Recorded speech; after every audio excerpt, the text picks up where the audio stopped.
Assalamualaikum warahmatullahi wabarakatuh. Selamat datang di Guru Berbagi Channel bersama Ibu Cahya. Tentunya hari ini kita akan membahas seputar materi prakarya. Tapi jangan lupa untuk berdoa terlebih dahulu dan siapkan alat tulis kalian masing-masing. Di video pembelajaran kali ini kita akan belajar mengenai pengolahan bahan pangan serealia, umbi-umbian, dan juga kacang-kacangan. Indonesia memiliki berbagai jenis tanaman pangan, sehingga Indonesia dikenal sebagai negara agraris. Sebagian besar penduduk negara agraris memanfaatkan hasil produksi tanaman pangan serta membudidayakannya. Tanaman pangan dibagi menjadi 3 kelompok. Yang pertama ada tanaman serealia, yang kedua kacang-kacangan, dan yang ketiga tanaman umbi-umbian. Berikut ini akan diuraikan pengertian mengenai serealia, kacang-kacangan, dan juga umbi-umbian. Pembahasan yang pertama kita akan belajar mengenai pengertian serealia. Apakah itu serealia? Ya, serealia adalah jenis tumbuhan golongan tanaman padi-padian atau rumput-rumputan yang dibudidayakan untuk menghasilkan bulir-bulir berisi biji-bijian sebagai sumber karbohidrat atau pati. Biji tumbuhan serealia adalah buah tipe khusus yang disebut dengan karyopsis. Serealia banyak jenis spesiesnya, sehingga kandungan zat gizi serealia sangat bervariasi tergantung jenisnya. Tetapi umumnya serealia ini kaya akan karbohidrat, cukup protein, sangat rendah kandungan lemak, dan kaya akan serat kasar.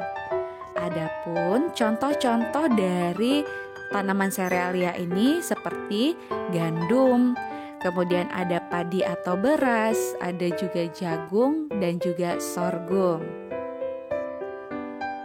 Selanjutnya, kita akan belajar mengenai pengertian dari kacang-kacangan. Nah, kacang-kacangan sendiri adalah biji berukuran lebih besar dibandingkan serealia yang digunakan untuk bahan pangan manusia dan juga hewan ternak. Nah, kacang-kacangan ini mengandung serat pangan yang terlarut, dapat membantu menurunkan kadar kolesterol dalam darah.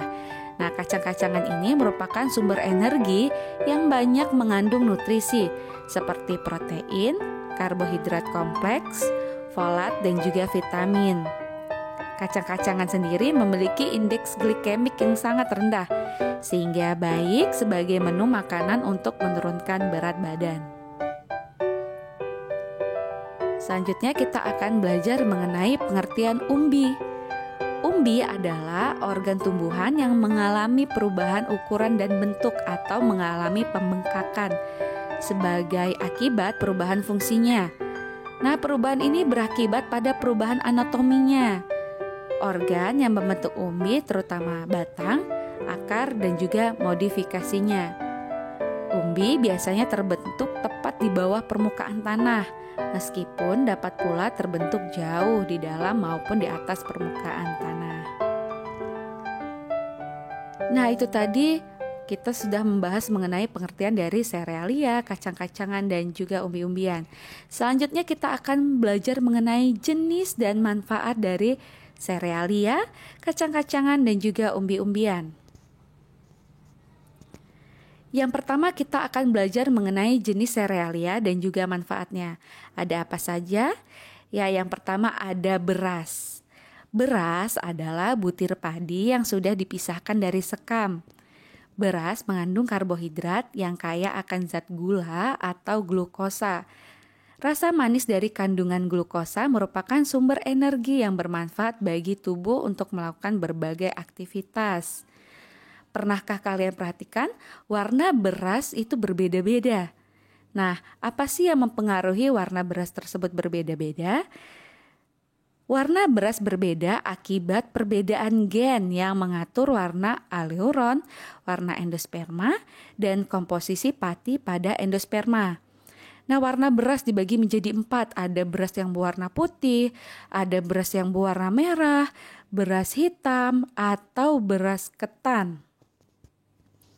Yang pertama, beras putih. Beras putih ini di dalamnya memiliki sedikit aleuron dan kandungan amilosa sekitar 20%, sehingga mempengaruhi beras ini berwarna putih. Kemudian, beras merah. Kandungannya memiliki aleuronnya memproduksi gen yang memproduksi antosianin yang merupakan sumber warna merah atau ungu, sehingga menyebabkan beras tersebut menjadi berwarna merah. Sedangkan beras hitam di dalamnya mengandung aleuron dan endosperma memproduksi antosianin dengan intensitas tinggi, sehingga berwarna ungu pekat mendekati hitam. Selanjutnya ada beras ketan. Kalau beras ketan ini di dalamnya hampir seluruh patinya merupakan amilopektin. Nah, itu tadi gen-gen yang mempengaruhi warna-warna beras.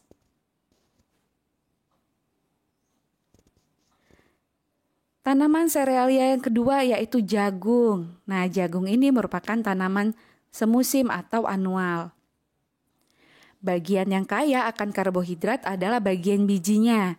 Sebagian besar karbohidrat berada pada endosperma. Kandungan karbohidrat dapat mencapai 80% dari seluruh bahan kering biji. Nah, manfaat dari tanaman jagung. Tanaman jagung bermanfaat bagi kehidupan manusia dan juga hewan. Hampir seluruh bagian tanaman jagung dapat kita manfaatkan untuk berbagai macam keperluan. Di antaranya pada bagian batang dan daun muda bisa dijadikan pakan ternak. Kemudian batang dan daun tua bisa kita jadikan atau kita manfaatkan sebagai pupuk hijau. Kemudian batang dan daun keringnya bisa kita manfaatkan sebagai kayu bakar. Bagian batang jagung bisa dijadikan bahan baku kertas. Kemudian buah jagung muda dapat kita manfaatkan atau kita olah menjadi berbagai jenis makanan. Kemudian biji jagung tuanya bisa kita manfaatkan sebagai pengganti nasi, brondong, tepung, bihun, campuran kopi bubuk, pakan ternak, industri farmasi, dan juga industri tekstil. Selanjutnya, jenis tanaman serealia yang ketiga ada gandum. Nah, gandum ini adalah sekelompok tanaman serealia dari suku padi-padian yang kaya akan karbohidrat. Gandum biasanya digunakan untuk memproduksi tepung terigu, pakan ternak, ataupun difermentasi. Di Indonesia, masyarakat menjadikan gandum sebagai roti dan mie. Adapun manfaat dari kita mengkonsumsi gandum, yang pertama akan membuat tubuh merasa kenyang lebih lama. Kemudian yang kedua, mengkonsumsi gandum secara teratur akan menurunkan berat badan. Kemudian gandum juga bisa bermanfaat untuk menyembuhkan sembelit. Lalu senyawa fitokimia pada gandum bisa mengurangi risiko seseorang terkena kanker. Selanjutnya, tanaman serealia yang keempat ada sorghum. Sorghum adalah tanaman serbaguna yang dapat digunakan sebagai sumber pangan, pakan ternak, dan juga bahan baku tekstil atau industri. Dari segi gizi, sorghum mengandung karbohidrat, protein, kalsium, dan juga zat lainnya yang bermanfaat. Karena mengandung karbohidrat, protein, kalsium, dan zat lain yang bermanfaat. Nah, manfaat ketika kita mengkonsumsi sorghum. Nah, sorghum ini bermanfaat dari daun sampai akarnya. Daun sorghum bisa menjadi sumber pakan ternak. Sedangkan tangkai daun bisa kita jadikan sebagai kerajinan tangan dan juga sapu. Pada bagian bunga sorghum bisa dimanfaatkan sebagai bunga kering untuk hiasan. Pada bagian batang sorghum adalah lumbung bioetanol dan bahan pembuat kertas. Kemudian pada bagian akar sorghum digunakan sebagai jamu untuk memperlancar peredaran darah. Sedangkan biji sorghum kandungan gizinya sangat besar. Nilai protein, kalsium, dan karbohidratnya lebih besar dibandingkan beras dan jagung. Sorghum juga kaya akan serat. Nah, biji sorghum ini dapat kita buat menjadi tepung. Nah, itu tadi penjelasan mengenai jenis-jenis dari tanaman serealia. Selanjutnya kita akan belajar mengenai ada apa saja sih jenis kacang-kacangan dan manfaatnya. Mari simak video berikut. Kacang-kacangan yang pertama yaitu ada kacang tanah. Kacang tanah mengandung banyak nutrisi yang dibutuhkan kesehatan tubuh, di antaranya serat, protein, karbohidrat, lemak. Lemak di sini ada lemak jenuh dan juga tak jenuh serta omega 6 dan berbagai macam vitamin. Ada vitamin C, A, D, E, K, B kompleks atau folat yang tinggi serta berbagai jenis mineral. Manfaat mengkonsumsi kacang tanah dapat menjaga kadar gula darah tetap stabil, sumber antioksidan, dan mencegah penyakit kanker, jantung, dan juga kolesterol tinggi. Kemudian jenis yang kedua yaitu kacang hijau. Kacang hijau merupakan bahan pangan yang menyehatkan karena memiliki kandungan nutrisi yang sangat bermanfaat sebagai obat-obatan dan kesehatan tubuh. Berikut ini kandungan dan manfaat dari kacang hijau bagi kesehatan. Ada kandungan dan manfaat kacang hijau yang bisa kita peroleh. Yang pertama, mengandung kalsium, fosfor, zat besi, vitamin B kompleks yang bermanfaat sebagai obat beri-beri dan juga demam nifas. Kemudian kandungan yang kedua mengandung zat besi yang tinggi sehingga dapat bermanfaat bagi penderita kurang darah atau yang disebut dengan anemia. Selanjutnya yang ketiga mengandung serat yang tinggi dan rendah lemak sehingga baik dikonsumsi bagi orang yang ingin menurunkan berat badan.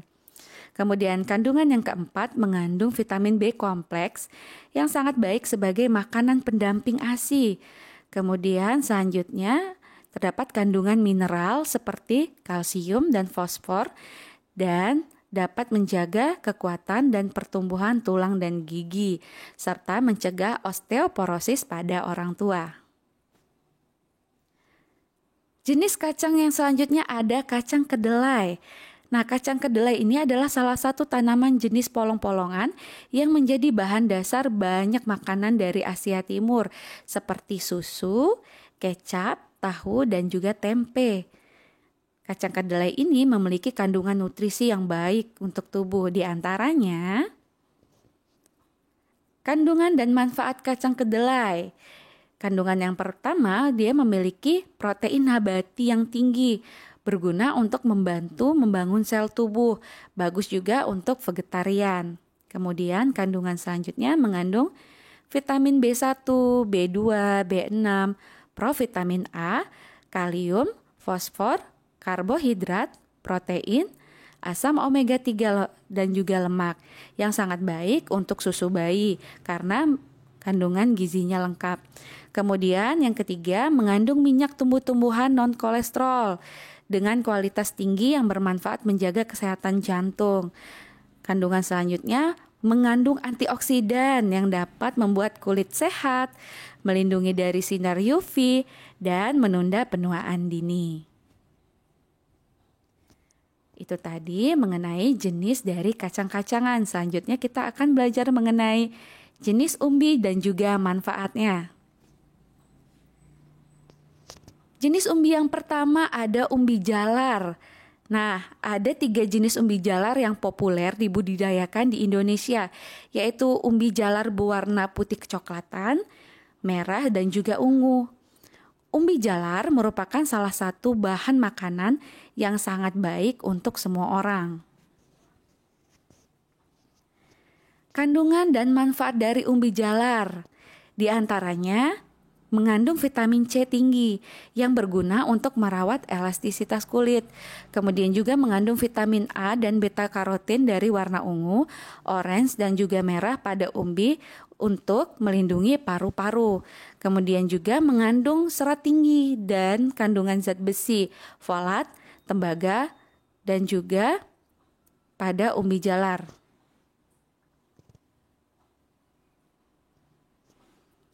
Kemudian, Umbi-umbian yang kedua ada singkong atau umbi kayu atau kita kenal sebagai ketela pohon.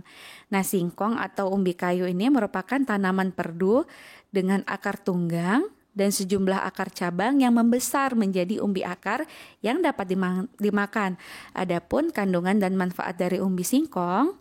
Nah, umbi singkong ini memiliki kandungan kalori, protein, lemak, hidrat arang, fosfor, zat besi, vitamin B dan C, dan juga amilum. Oleh karenanya, sejak zaman dahulu tanaman singkong ini dijadikan sebagai tanaman obat alternatif untuk mengatasi berbagai keluhan penyakit seperti melancarkan pencernaan, obat luka bernanah dan terbakar, obat panas dalam, dan juga diet rendah kalori. Jenis umbi-umbian yang selanjutnya yaitu talas. Umbi talas merupakan salah satu makanan pokok di berbagai daerah di Indonesia. Karena umbi talas sebagai sumber karbohidrat pengganti beras sehingga dapat dimanfaatkan untuk berbagai keperluan. Berikut kandungan dan manfaat dari mengkonsumsi talas. Di dalam talas terdapat kandungan gizi karbohidrat yang tinggi pada umbinya dan juga mengandung rendah lemak serta protein. Kandungan protein pada daun talas lebih tinggi dari umbinya. Selain itu, dalam umbi talas juga mengandung vitamin, di antaranya ada vitamin C, vitamin E, vitamin B6, beta karotin, serta kandungan serat yang cukup baik. Nah, talas juga mengandung berbagai unsur mineral. Adanya berbagai macam kandungan gizi pada talas membuatnya memiliki manfaat tertentu bagi kesehatan manusia. Beberapa manfaat talas diantaranya bisa melancarkan kerja pencernaan, kemudian menjaga kolesterol darah tetap rendah, lalu menjaga imunitas tubuh, dan juga masih banyak lagi manfaat dari mengkonsumsi talas. Umbi-umbian yang selanjutnya ada kentang. Kentang merupakan salah satu tanaman tahunan yang paling banyak ditanam di seluruh dunia. Bagian kentang yang dimanfaatkan untuk dimakan yaitu umbi batangnya. Nah, ada kandungan dan manfaat ketika kita mengkonsumsi kentang. Kentang ini memiliki banyak kandungan, diantaranya ada potasium, vitamin C, kemudian menyimpan karbohidrat kompleks dan juga fiber. Kemudian kentang juga mengandung vitamin B1, B2, B3, serta sedikit kandungan protein dan banyak mineral penting seperti zat besi, mangan, magnesium, fosfor, kalium, dan mengandung antioksidan. Dengan banyaknya kandungan gizi, maka kentang juga memiliki banyak manfaat.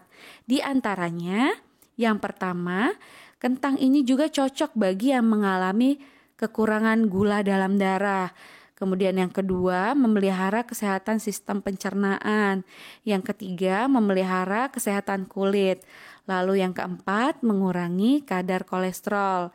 Dan selanjutnya, sebagai makanan alternatif untuk program diet. Bagaimana? Paham ya anak-anak mengenai materi kita kali ini? Terima kasih sudah menyaksikan video pembelajaran ini. Semoga dapat menambah wawasan kalian.